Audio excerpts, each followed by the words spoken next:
Okay, so as a reminder, sine and cosine kind of have similar derivatives. They involve each other.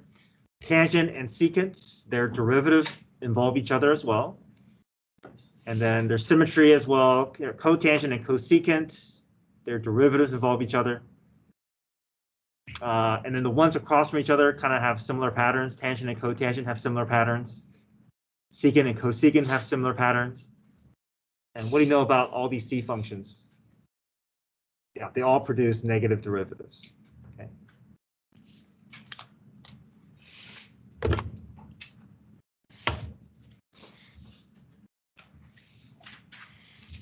So sine is cosine.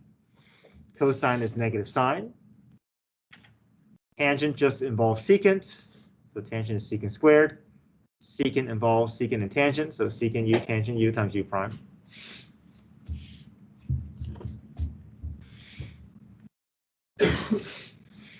Symmetry here, cotangent becomes negative cosecant squared, and cosecant is negative cosecant cotangent.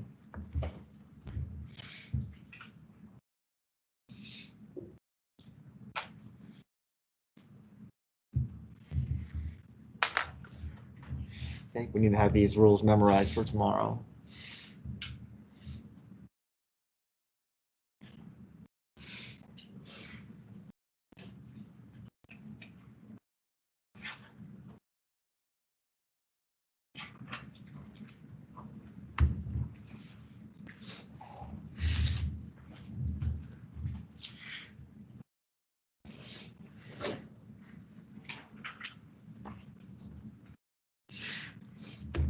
Okay, so moving on to number 1.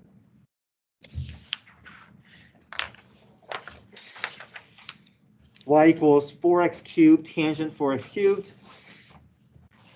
What's involved here to find the derivative? Product rule, yeah. Okay, so try that. Product rule, f prime g plus f g prime. Use the back to monitor your progress.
Okay, we can think of that 4x cubed as the first term. Second term is that tangent of 4x cubed. Go to product rule, f prime, 4x cubed becomes 12x squared, times the original g function, plus the original f function. And then tangent u's derivative. Tangent becomes secant squared u times u prime. 4x cubed is the u value, u prime will be 12x squared. Okay. So leaving in this form is okay, but it's just good to kind of practice rearranging especially on multiple choice on AP exams, your answer choice will probably look more like these two, where things are a bit more organized. I can, within the second term, I can merge the 4x cubed and 12x squared together, make it 48x to the fifth. I add the exponents. We can go a little further if we wanted to. We could take out a GCF. They both share a 12x squared, so I can divide a 12x squared out, and that leaves me with tangent 4x cubed plus 4x cubed. So if I'm dividing by 12x squared, I'm left with 4x cubed, secant squared 4x cubed.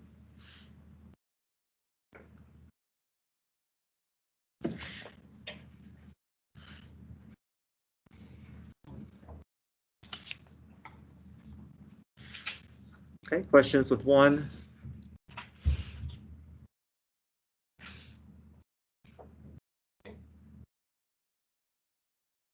All right, look at number 2.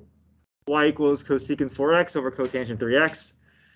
What can we involve here to find the derivative? Quotient rule. Okay, that's what I did on my key. There's another option. We could also do what? Is there another option that we can do? Yeah, if I bring that cotangent up, what does that become? But that cotangent comes up as what, though? What's the reciprocal of cotangent? Tangent, yeah. So you can write it as cosecant 4x times tangent 3x, and that way you can go through the product rule. So either is option. Yeah, I mean, the answer is going to look a little different, but they would represent the same answer, and I will accept both. So on my key, I worked it out using quotient rule, but then I also worked it out using product rule. So you can, whichever one you choose, you can check your answer.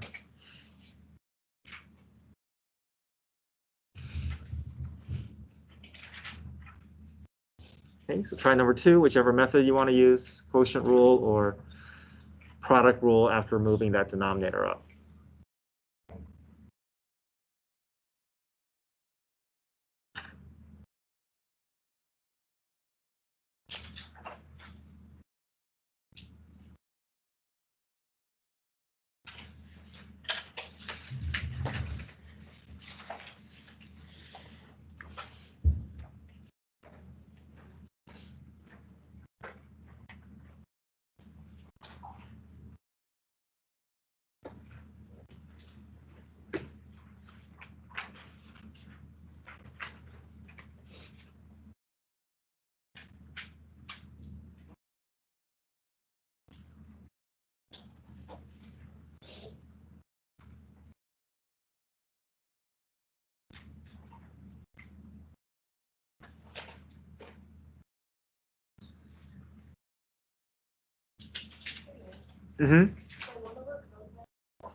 Yeah, 1 over cotangent is the same thing as tangent, right?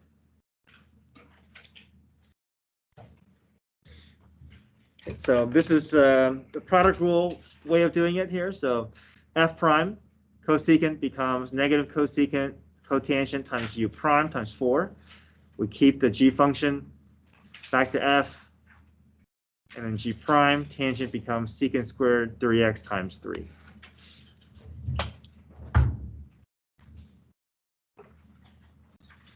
And then I have the quotient rule method on my key.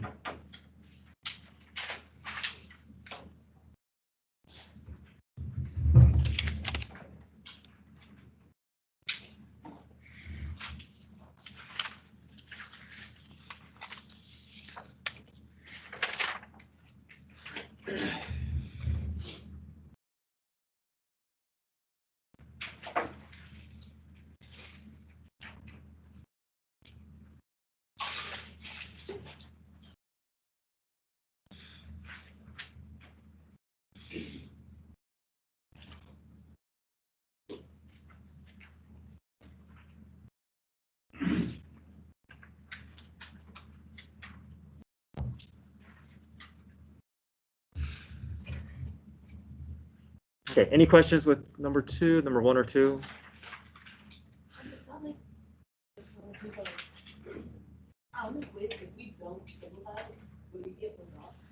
No, I won't take points off if you don't simplify it. So we can just leave it as like the first one. Yeah.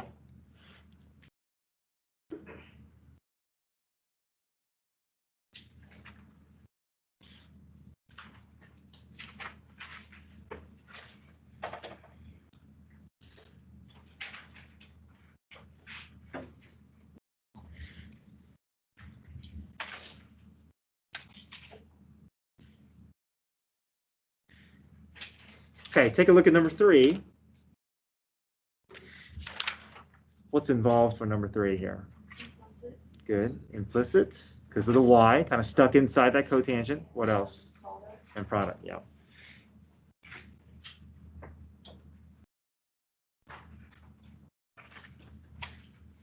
All right, try that.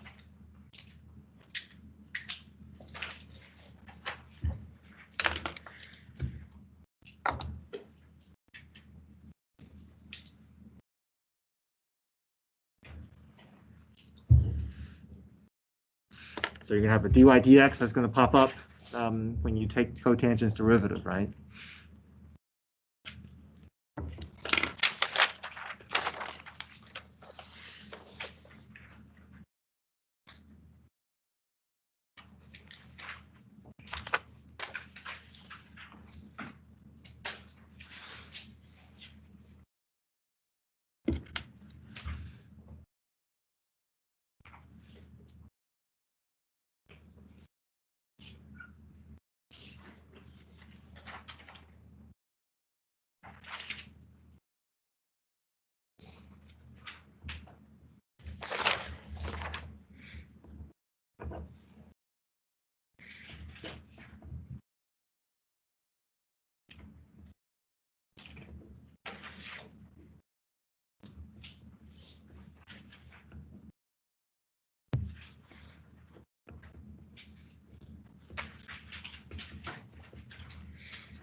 Okay, cotangent y becomes negative cosecant squared y times dy dx. 3x becomes 3. G function stays. Back to f. And then g prime. Sine of 5x becomes cosine of 5x times 5. Final step. Isolate the dy dx. Divide the cosecant squared over, or the negative cosecant squared over.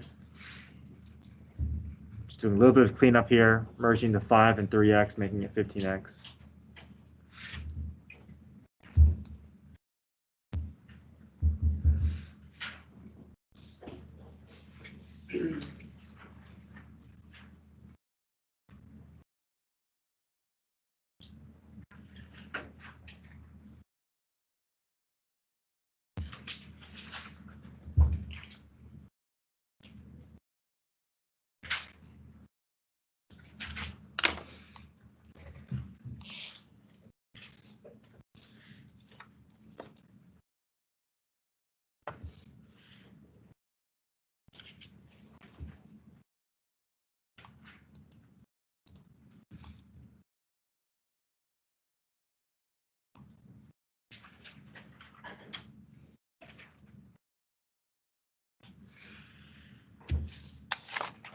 Okay, any questions with 3?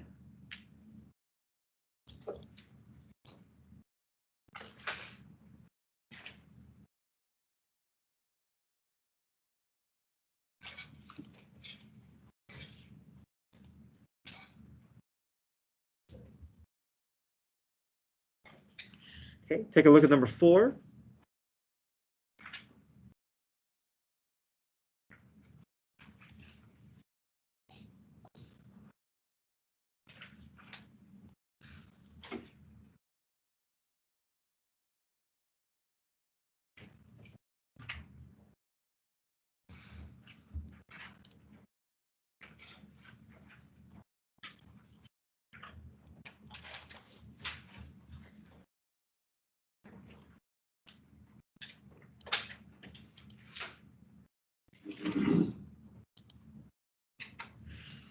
Okay, so looking at number 4,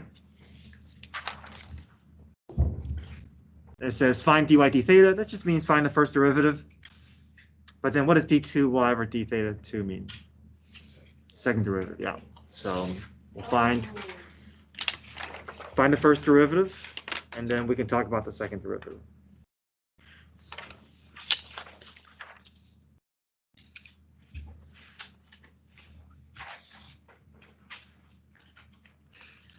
Tangent u just becomes secant squared u times u prime.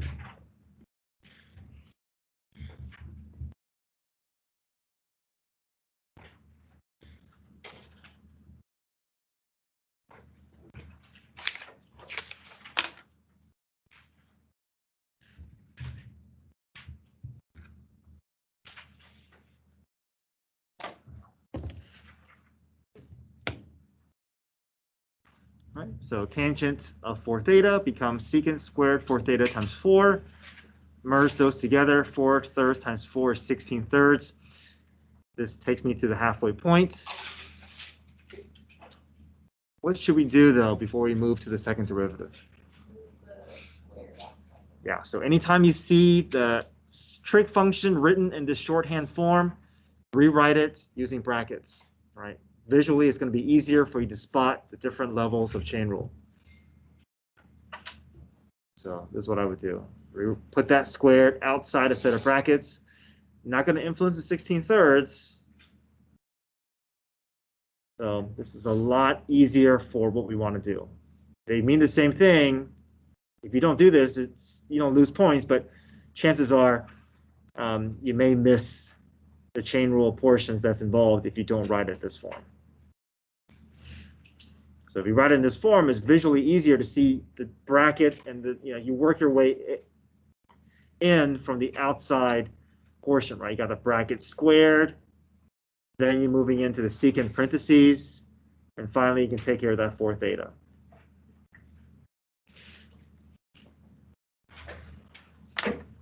Okay, so practice that. See if you can go through chain rule there.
Okay.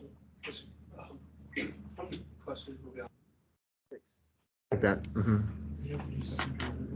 Hmm? Mm-hmm. Okay, so outside's derivative, 2 bracket squared becomes 2 bracket to the first power.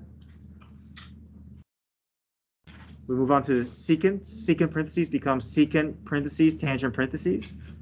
And finally, the inner portion, 4 theta, becomes 4. Make sure that you don't nest the derivatives rules inside each other, that you're creating a different space for each of them.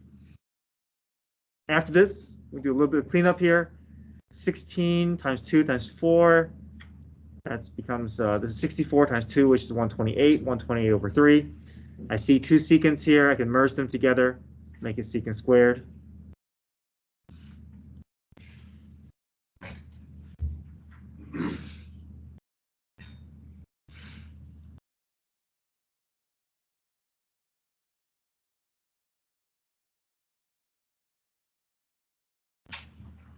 Okay, any questions with 4?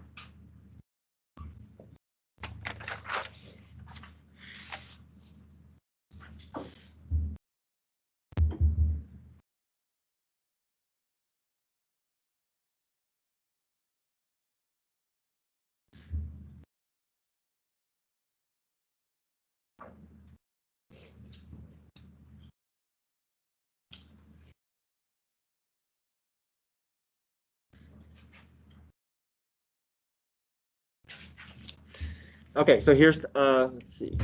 Are we good with 4?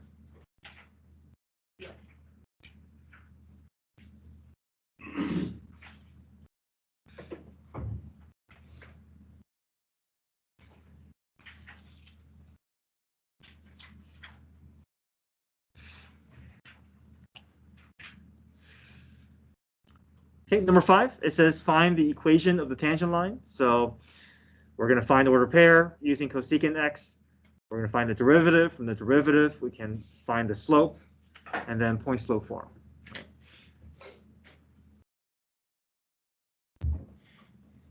Okay, we're going to have to make sure we recall our unit circle values. So at 2 pi over 3, cosine is -1/2. Sine is √3/2. So if I know sine of 2 pi over 3 is √3/2, what's cosecant of 2 pi over 3? Reciprocal, right? Yeah, 2 over √3. You don't have to rationalize the denominator.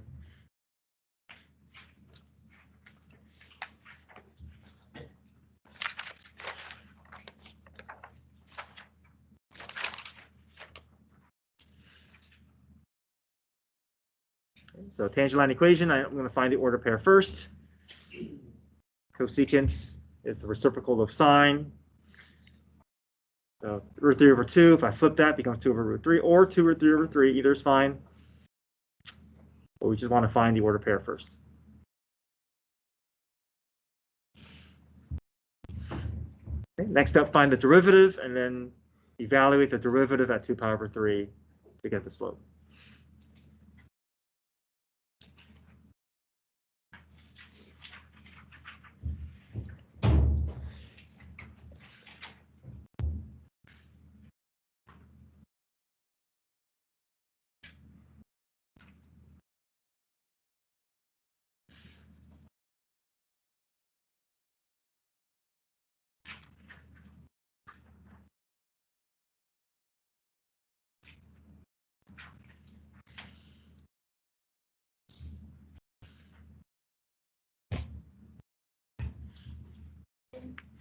Okay, next up, we find the derivative. Cosecant becomes negative cosecant cotangent times u prime.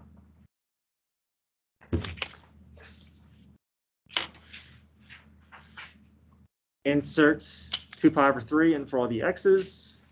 And we go to our unit circle, right? We already know what cosecant of 2 pi over 3 is, which is 2 over √3. Cotangent is the reciprocal of tangent, right? Cotangent is cosine over sine, or in other words, x over y. So if I go to 2 pi over 3, and if I look at my x and y values, it's -1/2 over √3/2. But really, you can just cover up the 2's. The 2's will cancel out each other. You can just say -1 over √3. So x over y, -1 over √3 is your cotangent.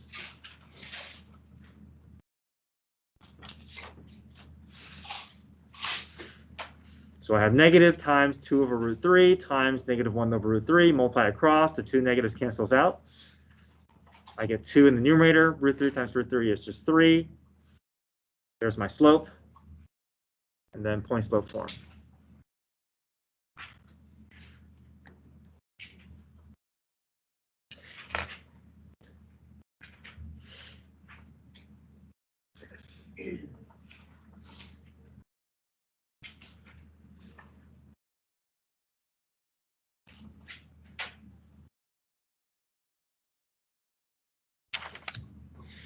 And we don't have to get it in terms of y. No, yeah, this is fine. Either is fine.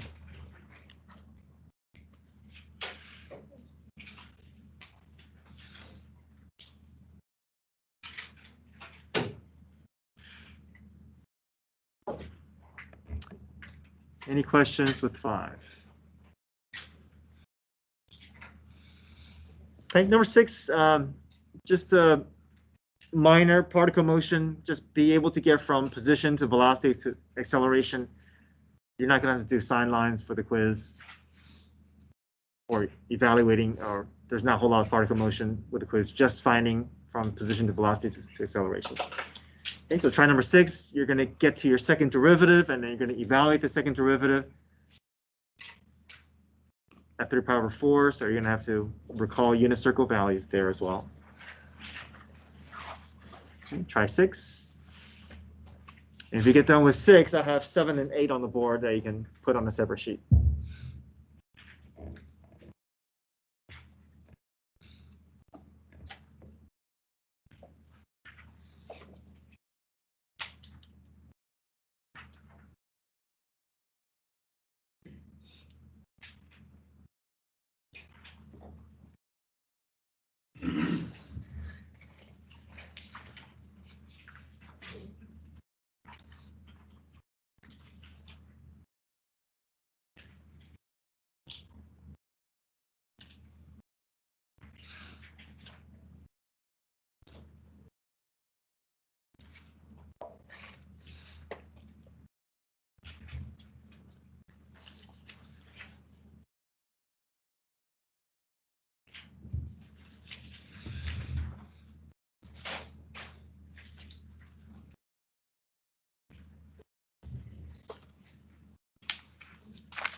Okay, so number 6, if we want to get to position to velocity, cotangent becomes negative cosecant squared u times u prime.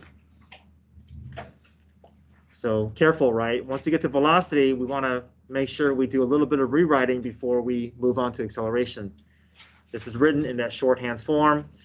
Get that bracket to show up to help you see the different chain portions that's involved. Yeah, the negative 2 is outside. The bracket is only around the cosecant. Okay, so see if you can make your way from velocity to acceleration, and then work in that t equals 3 pi over 4.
Okay, so outside first, the negative 2 stays. Bracket squared becomes 2 bracket to the first power. That takes care of my outside derivative. Next up, cosecant becomes negative cosecant u cotangent u. And finally, the innermost portion, 2t, becomes 2. Again, make sure when you do chain rule that it's going to feel sprawled out, but you're just going to have to create a different space for each of them. Don't put each of the derivatives inside one another. It feels cleaner, but it's not going to be correct. All right, so I'm going to clean this up. Negative 2 times negative 1 times 2. And I'm going to merge the cosecants together. And then I'll move on to evaluating acceleration at 3 pi over 4. Any question with the chain rule portion?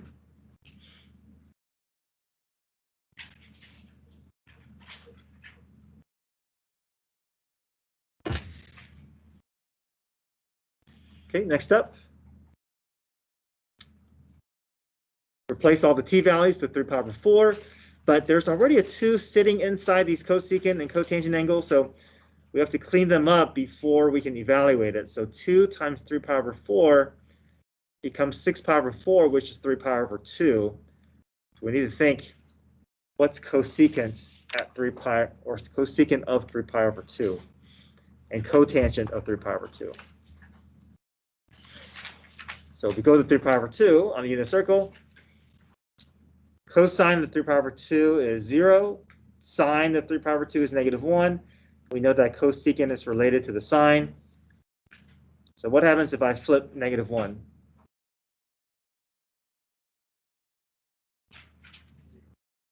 Still -1, right? Because -1 is -1 over 1. If I flip it, it becomes 1 over -1. So cosecant of 3 pi over 2 is still going to be -1, right? What's cotangent of 3 pi over 2?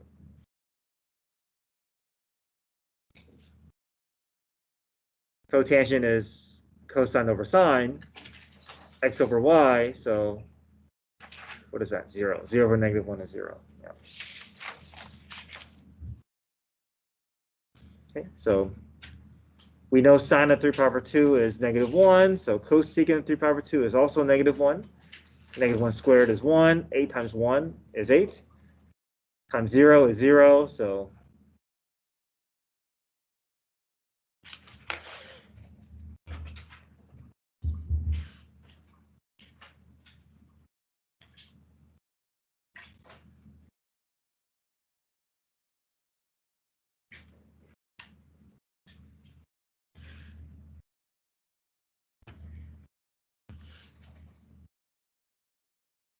okay, any questions 1 through 6?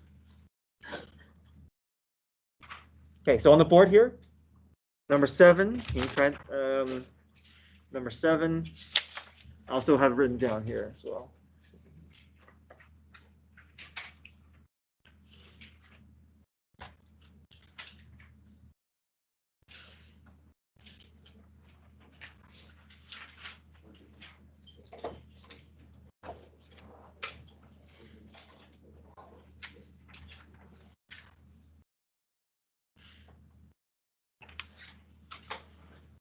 Take a look at number 7.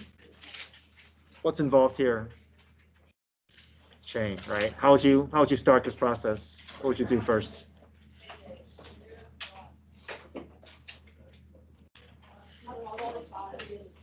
I'm sorry? Yeah, this is similar to what we saw with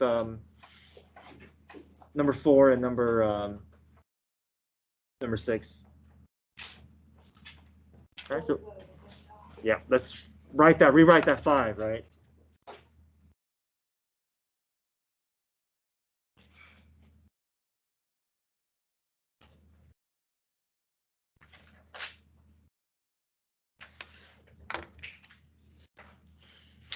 Yeah, you really want to get into a habit.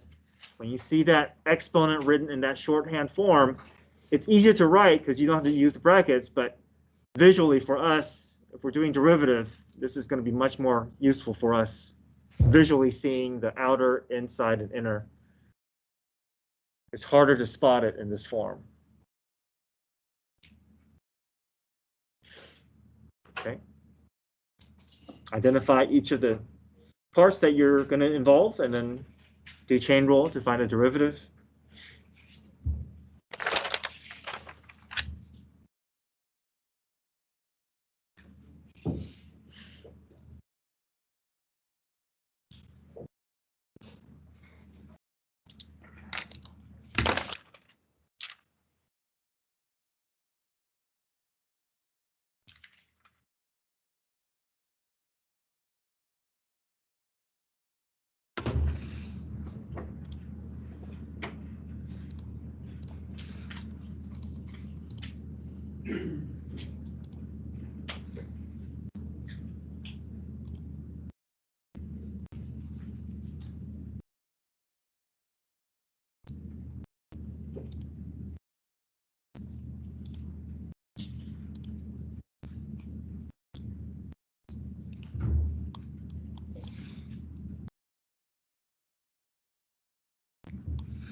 You got the outside portion, the 4 bracket to the 5th.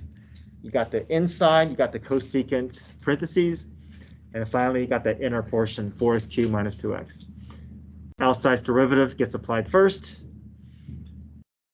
Then move in So the space to the right, cosecant becomes negative cosecant cotangent. And finally, furthest right, 4x cubed minus 2x becomes 12x squared minus 2. I did a little bit of cleanup. I put the 20, the negative, the coefficient, all the variables in front, and I left the trig functions near the end. This is typically how they would present it, the answer if it was multiple choice question. And then you see how there's there's 4 cosecants followed by 1 cosecant. So I can merge those together to be cosecant fifth.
Okay, any questions?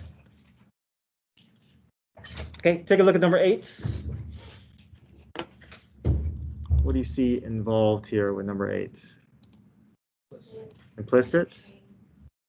Okay, anything else? Not chain, product. Product rule, yeah.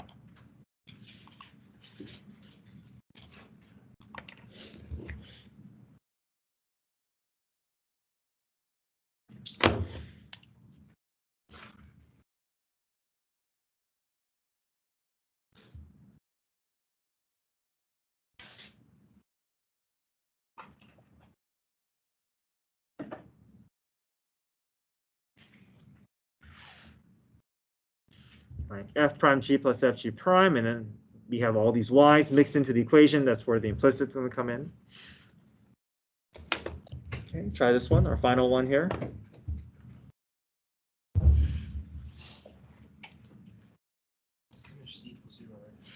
Good, that's right. That 10 is also getting impacted. That 10 will go to 0.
Check your answer.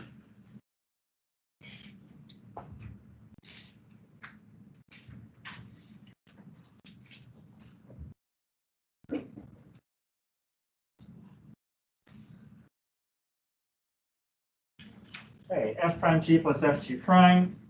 When you get to g prime, though, that sine of y is going to produce a dy dx, cosine of y dy dx. 5y, derivative of 5y is 5. The y disappears, but we're asking for y's derivative, so we need to include that dy dx. 2x cubed becomes 6x squared. Don't forget the 10 doesn't stay 10. The 10 is getting impacted as well. 10's derivative is 0. Once you have your 4 terms sitting out there, then rearrange it.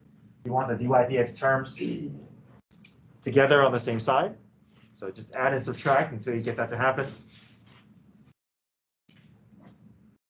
Factor out the dy dx, and then move the remaining terms to the right side.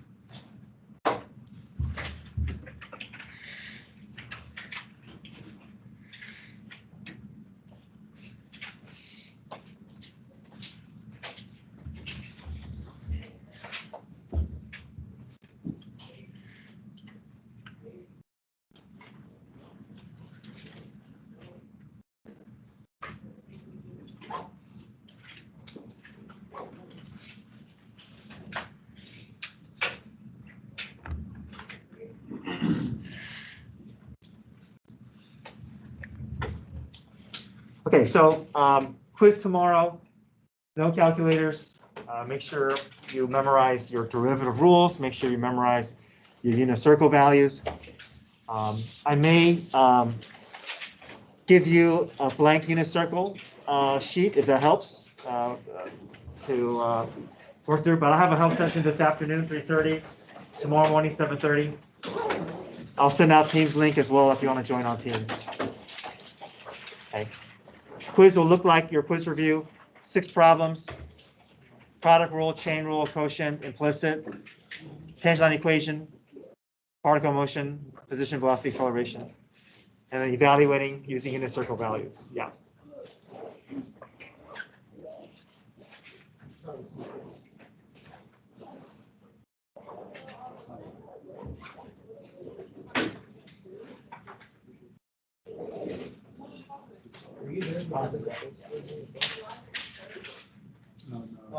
It's 2 times 3 over 9, and it reduces a little bit.